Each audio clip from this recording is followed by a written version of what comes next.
But finally, Marshall, give me some gobos, baby.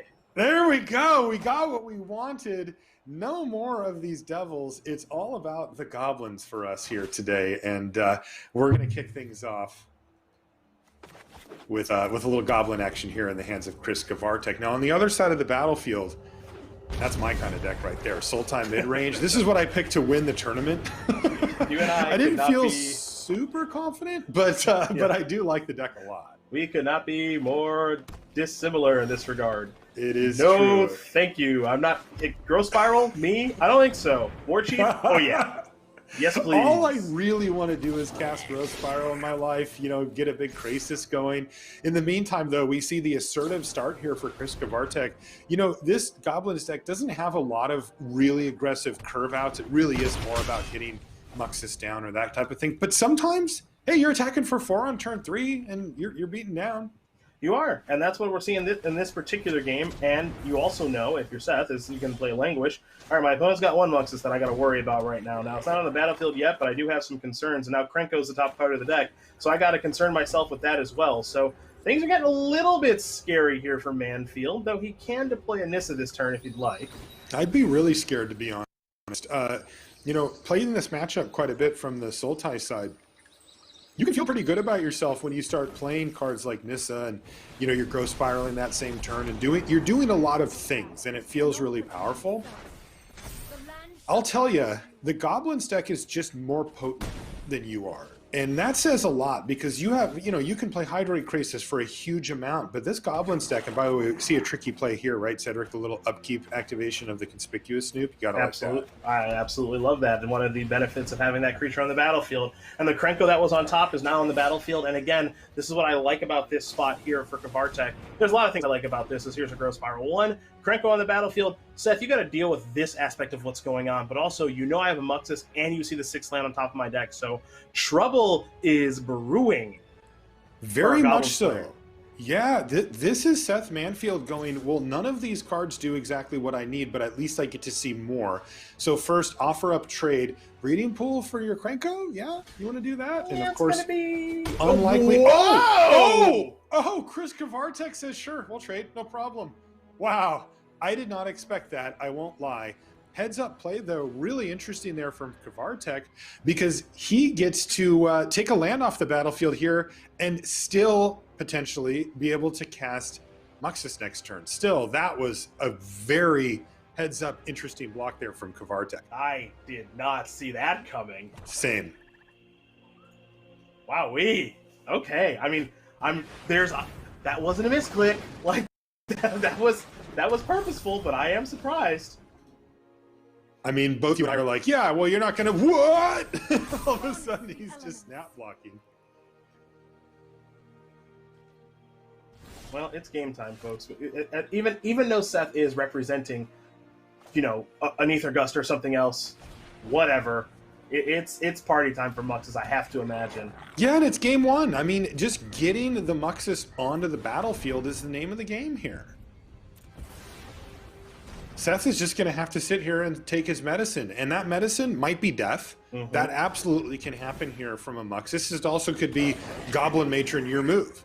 And in this case, it was about the worst case scenario here for Kvartek. He finds Goblin Matron plus a Gem Palm Incinerator on the battlefield, not where you want to be if you're Chris Kvartek. Now, the cool part about hitting Matron is that you can go get more action, you know, another Muxus or something like that off from your library.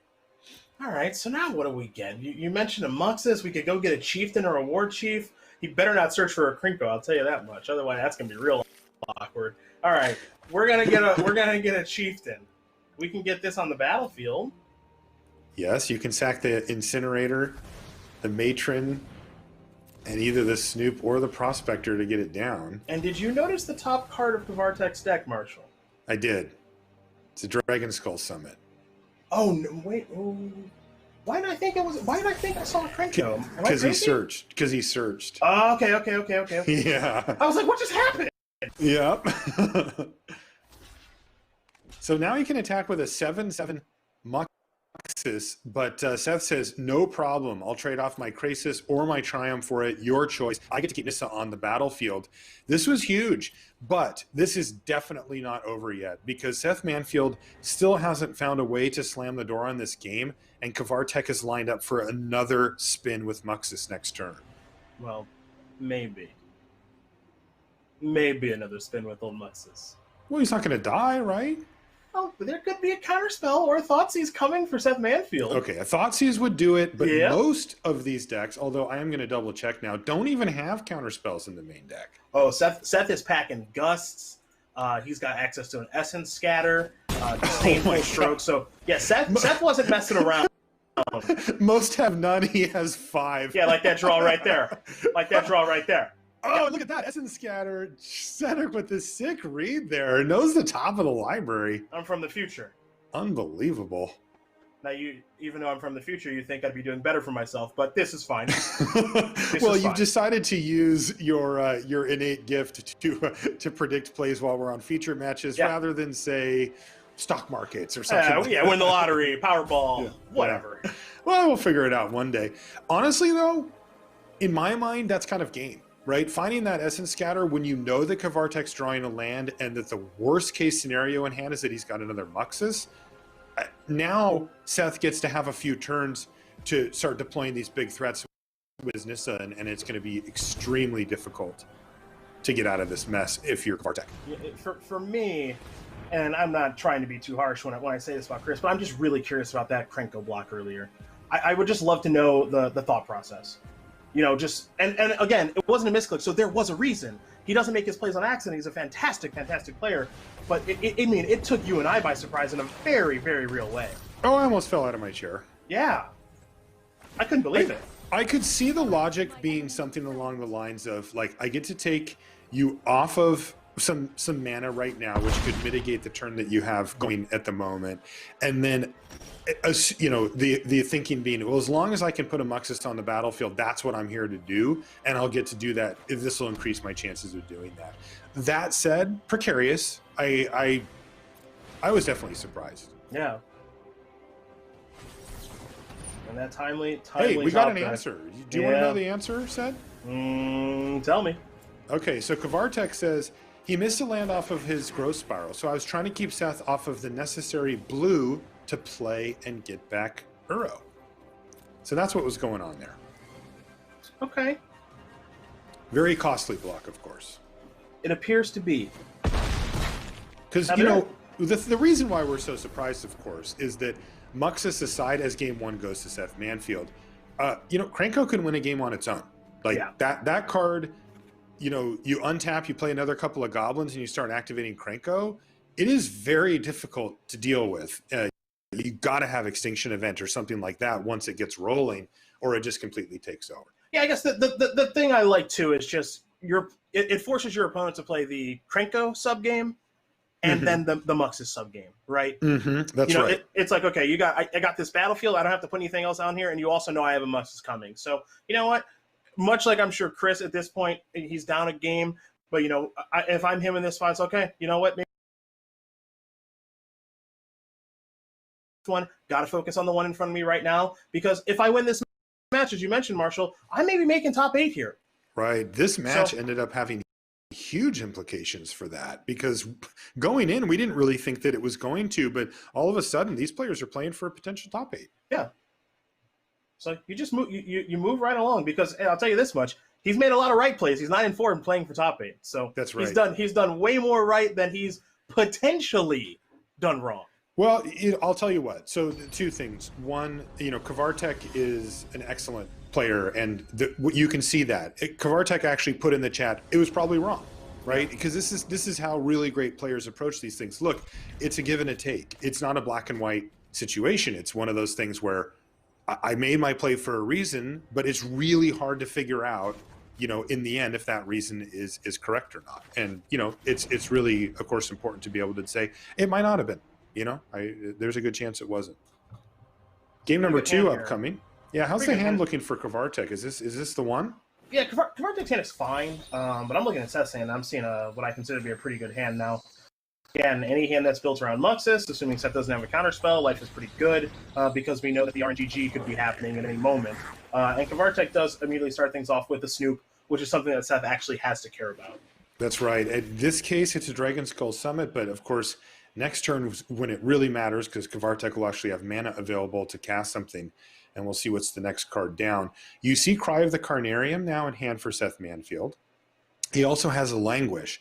So Seth has the tools to keep the board relatively clear. Oh, and an Eliminate as well. So really can do a pretty good job of it. It does look like this game is going to end up coming down to Muxus. You know, if we see Seth draw a way to prevent Muxus from hitting the battlefield, so again, we're talking about the counter spells that you mentioned, like a Essence Scatter or even an Ether Gust, or finds a Thoughtseize before that time, it is going to be very difficult. And that's also why, very nice. You see the Snoop getting the Krenko thing going again, by the way. Yeah. That's also why we see the Matron finding another copy of Muxus. Chris is recognizing that there's a decent chance that he loses his board at some time between now and when he could cast Muxus, and may need multiple copies to be able to pressure Seth properly.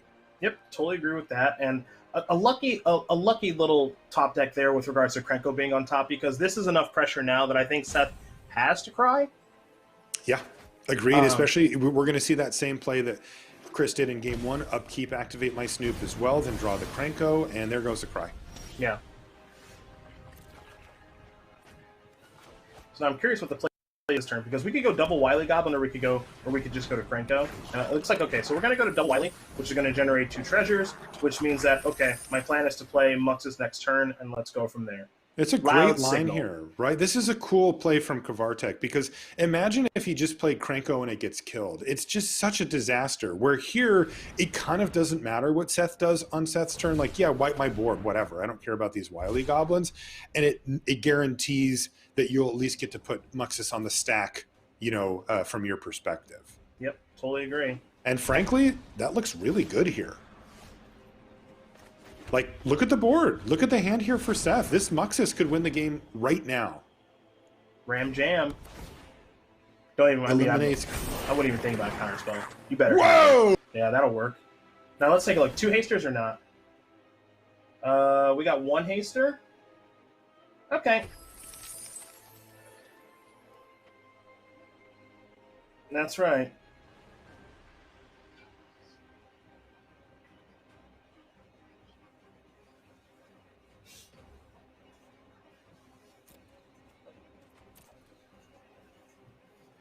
Yeah, and this Matron for me, another Muxus. I'm doing it till I'm not allowed to anymore, because I've already got the mana on the battlefield to do it. It's the best thing that I can do. So let's just do it again.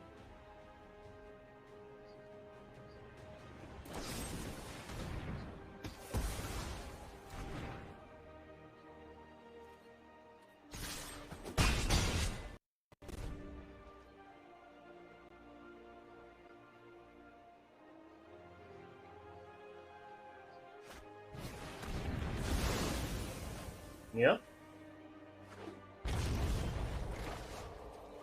Showtime.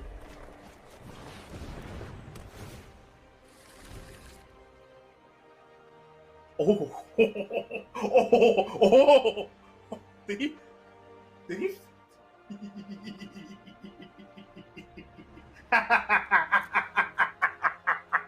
Is this real? Did he just... Muxus giveth, Muxus taketh away. Did he just full on whiff? Like, completely gone? Oh my god.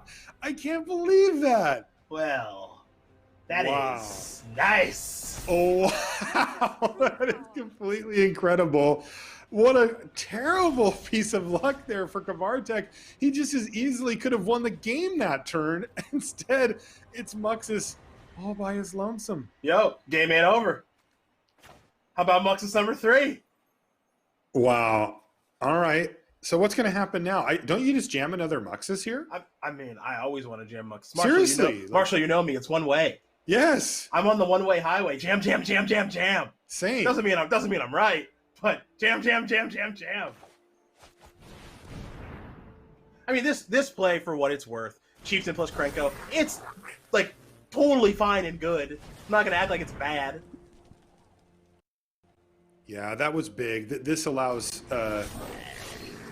Chris to pressure Nissa, Yeah. you know, to try to get that off the battlefield, and then try to follow up with Muxus to just win the game.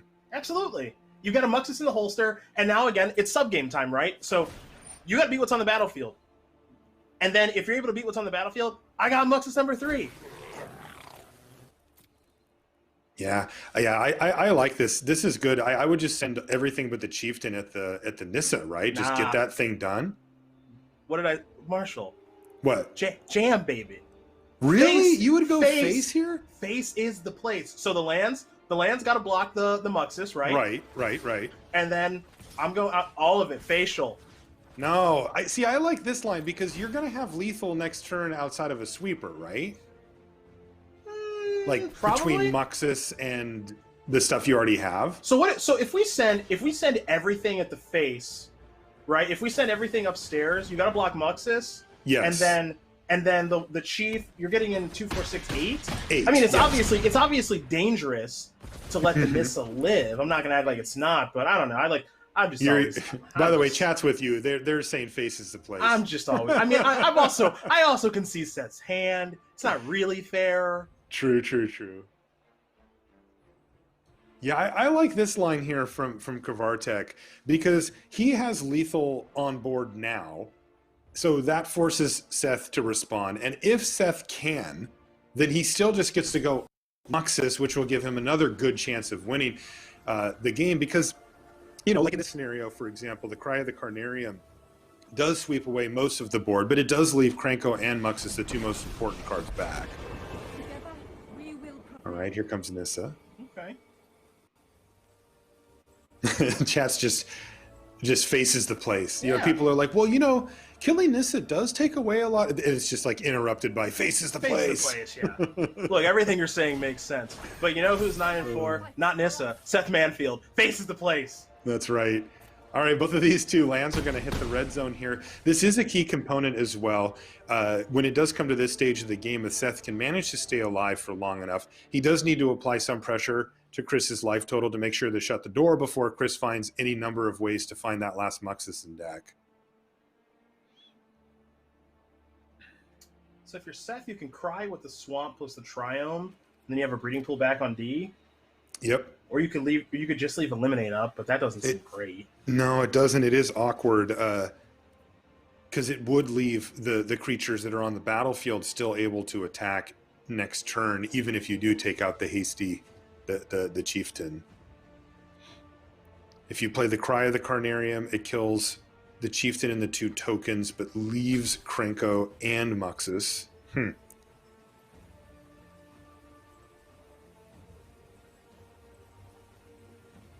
Can't do both. That's not an option. Well, no, because you've... Well, no, you can't. You're right. Okay. Okay, so you want to have 2 blockers up. Ooh, that's nice. Goblin War Chief. That has to be good, right? Oh, but it is a War Chief. Yeah, so we're going to start here. Yeah. Because War Chief plus Krenko, these are only 1/1s instead of 2/2s.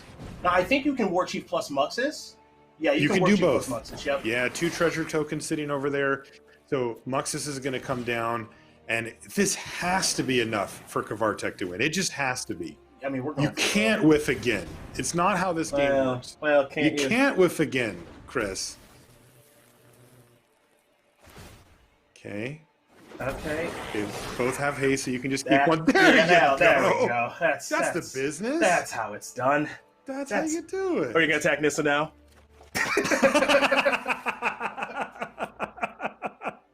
Yeah, I'm going to send 4 creatures at Nissa and the rest at phase. Where are we going, Kvartek? Send it, baby. Attack all, yeah! That's how you do it, There Chris. we go. That's the one.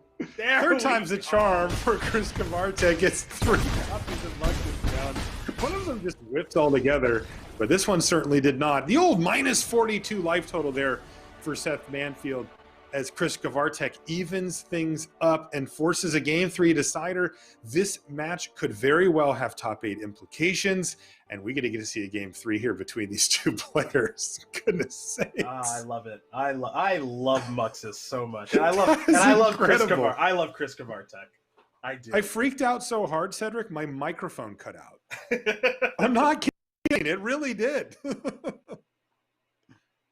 Well, if you're a Seth Manfield fan and a Simic mid-range fan, first of all, how dare you?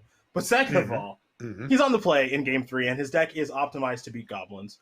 With how he's built it with these counter spells, you see the Gust, you see the Stroke, you see the Scatter, lots of removal after sideboard.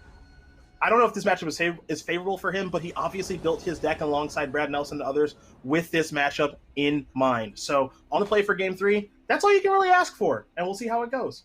Yeah, he really did. This is a well-tuned version if you expected a field with a lot of goblins. And that's exactly what Seth expected, and that's exactly what he got.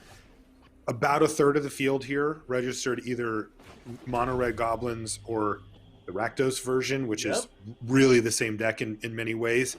And it looks like it's benefited Seth here with a solid 9-4 record, and maybe the ability to make top 8 if he can get by Chris Kvartek here in the last round. That was an enormous draw. It's funny to say that an Overgrown Tomb was a big draw, but Seth's hand was so slow out of the gate land-wise that if he didn't draw that, he would have had to play Fabled Passage on 2 and wouldn't be able to grow Spiral or anything else. But he found an untapped land to play the Spiral. Now he can play the Triome, and then Fabled Passage and others are going to enter the battlefield untapped. So it would have been, kind of a slow start on the play for Seth. Instead, it's really anything but. Yeah, wow, that's a great point, Sed, because now all of a sudden he gets to do a lot of stuff. Now we can see Uro into either Eliminate or Ether Gust. That was massive. I mean, that just unlocked the power of this hand here. Now, I will say, well, so I was going to say Seth doesn't really like it, but Uro is in the graveyard. So there are things going on here for Manfield. Fabled Passages are going to go to the graveyard just by playing a general game of Magic and being Thoughtseize. Cards are going to go in the graveyard, and then Uro will escape the graveyard as Thoughtseize, the card that starts with a T, is being placed on the stack. Thorough. Thoughtseize? Yeah. Words are hard. Words are really hard. So he ended up taking away the Ether Gust there, clearly looking down the line at the Muxus that he has in his hand. But we're not there quite yet. There's 3 lands and a treasure on the battlefield. And as you can see, another couple of lands will let him cast it on turn 5. But in the meantime, it's going to be a Ringleader and a Chieftain to kind of bridge the gap between the two.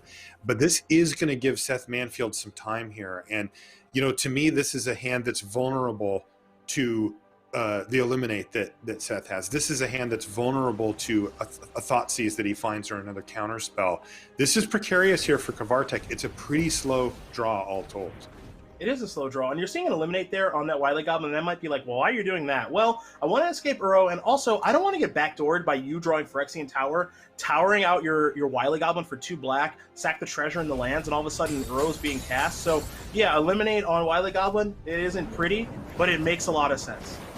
It's crazy to see these plays, but when you break them down, you're like, yeah, because you know that one way, if you're Seth, to lose is just to get Muxused out, right? It's just, that is how that can happen, and they do have draws that can they can make that happen. Here comes Goblin Ringleader now, but there's a real problem here for Kvartek. Uro is on the battlefield. Like, that is not, whoa, hello, 4/4.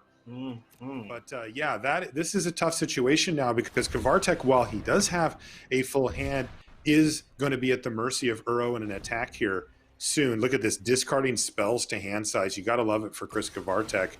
There's a Witch's Vengeance, and let's see what Seth Manfield can find with Uro. It does need to be good, and there's an Essence Scatter. Good draw. This is getting very interesting. Huge hand here for Kvartek, hitting that 4/4 off of the Ringleader, but I gotta say, Uro can go punch for punch because this is going to get Essence scattered right into oblivion here, and that was Chris Kvartek's entire turn, and now it's 2 cards a turn, and there's a Thoughtseize now from Manfield as well. And that's there's a good Nissa one too. Oh boy! Yeah, this is starting to really snowball here. So close for Kvartek. That Essence Scatter changed this entire game because otherwise we would have Uro versus Muxus, and I like Muxus in that heads-up battle. Not really close. Most of the time I do too. Yeah. And now it's starting to get away from Kvartek. Now, you're always 1 draw step away from a Muxus. 2 down, 2 to go. Now wouldn't be a bad time for old top deck. Castle Empress. Yep. So it's going to have to be War Chief into Krenko, which is still a very strong sequence in the kind of middle part of the deck, but it does pale in comparison to when you see Muxus at the battlefield. Still, Kvartek is Dead Z, my friend. Witch's Vengeance is going to name goblins. Yep. And that island's not a goblin, is it? That's right. That Uro's not a goblin, is it? Yep, you heat up a Nissa land, that's 6 + 6, that's 12 all day by my math. That's a nice win from Seth. That's one step up from chat lethal. That's actual lethal, and that is Seth Manfield picking up the victory here over Chris Kvartek. What a thrilling match to finish things off. Really fun to watch, and now we get the sweat to see if Manfield's going to be able to make it into the top 8 off of this. He has a very real chance of doing so, last we heard.